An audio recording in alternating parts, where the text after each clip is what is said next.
बिस्मिल्लाहिर्रहमानिर्रहीम। Today we discuss about heat engine. सबसे पहले हम इसकी डेफिनेशन को डिस्कस करेंगे। It is a device that convert heat energy into mechanical energy. तो ये हमारे पास डिवाइस है जो हीट एनर्जी को मैकेनिकल एनर्जी में कन्वर्ट करता है।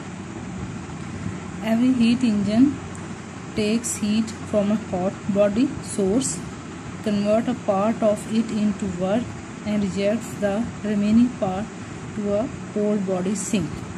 तो हमारे पास एक सिंपलेस्ट सी ब्लॉक डायग्राम है जिसमें हम हीट इंजन दिखा रहे हैं। इसमें आपके पास ये हाई टेम्परेचर रेजरवायर होता है। इसका टेम्परेचर हमारे पास TH है, इसको हम सोर्स कहते हैं। इसमें वर्किंग सब्सटेंस हमारे पास आइडियल गैस है। यहाँ से हीट लेते हैं, उसका कुछ पार्ट जो है उसको वर्क में कन्वर्ट करते हैं, तो रिमेनिंग पार्ट जो है ये लो टेम्परेचर रेजरवायर जिसको हम सिंक कहते हैं इसमें अब्जॉर्ब हो जाता है।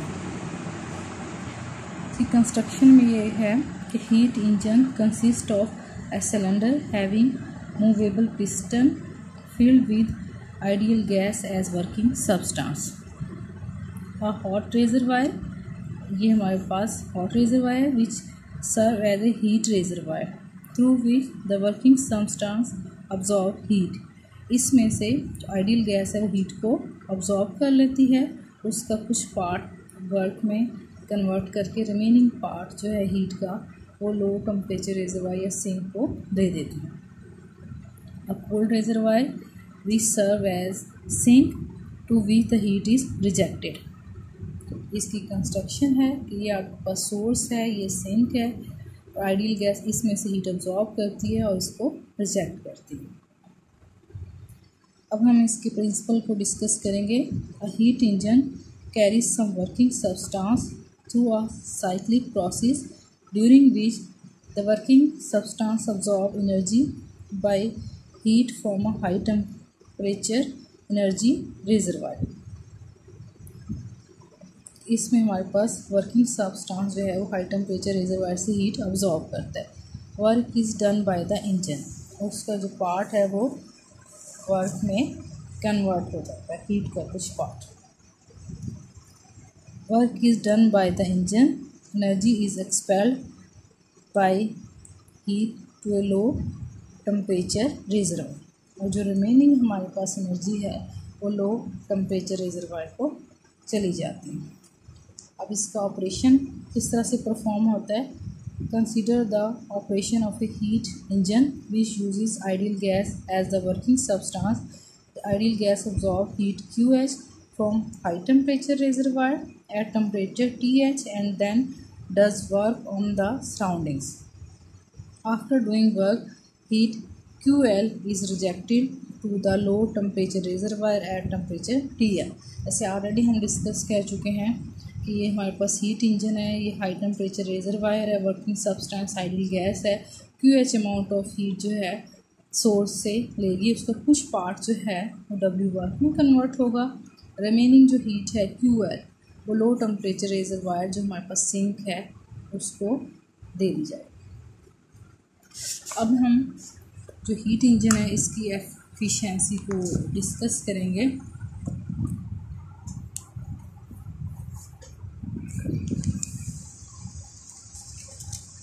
Suppose a heat engine takes QH from hot body at temperature TH, converts a part of this into work and rejects the remaining heat QL to cold body at temperature TL.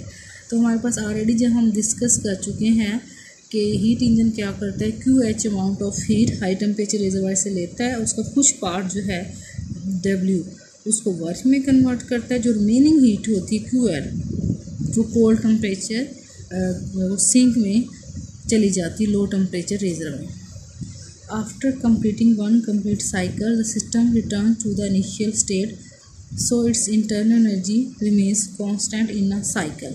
अब ये एक cycle perform में होता है तो internal energy जो है वो सेम रहती है। So work done by the engine in one cycle is and the change in internal energy is 0. So the net work done W by heat engine is equal to the net energy transferred to it. If the working substance is a gas, the net work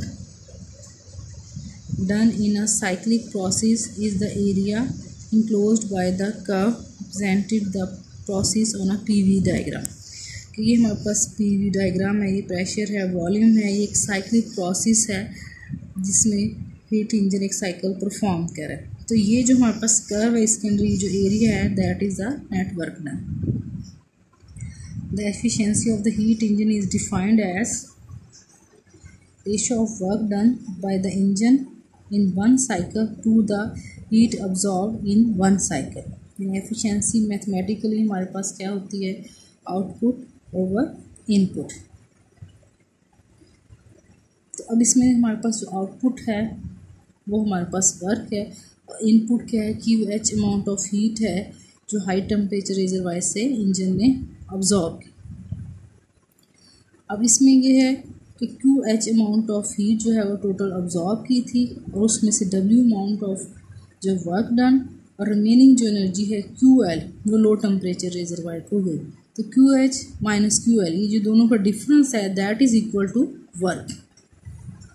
तो इसमें जो output है वो work है, वो दोनों energies के difference के इक्वल है। QH जो हाई टेम्परेचर रिजर्वायर से हीट अब्जॉर्ब की और QL वो हीट है जो लो टेम्परेचर रिजर्वायर में रिजेक्ट हुई। तो इनका जो डिफरेंस है वो आउटपुट है। इनपुट है वो हीट जो वर्किंग सब्सटेंस ने हाई टेम्परेचर रिजर्वायर से ली। आउटपुट ओवर इनपुट, तो W की ये वैल्यू इसमें हमने पुट कर दी। अब इसको सिंप्लीफाई करेंगे, ये दोनों को डिवाइड करेगा तो ये हमारे पास एफिशिएंसी आ गई। तो this is the efficiency of the heat engine. From this equation it is clear that efficiency of heat engine is not 100%। Efficiency जो है वो कभी भी 100% नहीं हो सकती। एफिशिएंसी 100% होने के लिए QH और QL को इक्वल होना चाहिए। जब ये दो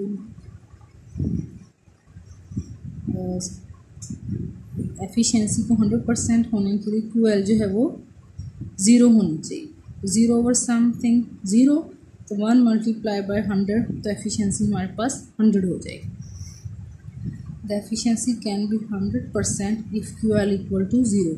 तो जब हमारे पास की जो heat okay QH amount of heat जो है हाई टेम्परेचर रिजर्वायर से आइडियल गैस अब्जॉर्ब कर रही है और ये सारी जो हीट है वो वर्क में कन्वर्ट हो जाए और QL 0 हो जाए तो एफिशिएंसी हमारे पास 100% हो जाएगी। लेकिन ये पॉसिबल नहीं है कि जितनी एनर्जी जो है हाई टेम्परेचर रिजर्वायर से ले हीट वो सारी यूजफुल वर्क में यूटिलाइज हो जाए, तो ये पॉसिबल नहीं है।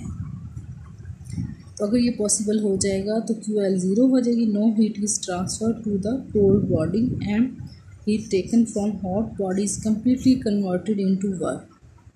The engine which will do so is called perfectly efficient heat engine or perfect engine. But the experiments show that no such heat engine can be made which can be convert total heat drawn from the source to work. तो ये possible ही नहीं है हमारे पास। तो जितने heat लें सबको work में कन्वर्ट कर दे। तो एफिशिएंसी को फिर एक बार हम देखते हैं कि आउटपुट और इनपुट। आउटपुट हमारे पास क्या है, ये वर्क जो हीट हम वर्क में कन्वर्ट करें, तो ये वर्क हमारे पास आउटपुट है और इनपुट क्या है, heat taken from the high temperature reservoir. तो वर्क ओवर QH ये हमारे पास एफिशिएंसी।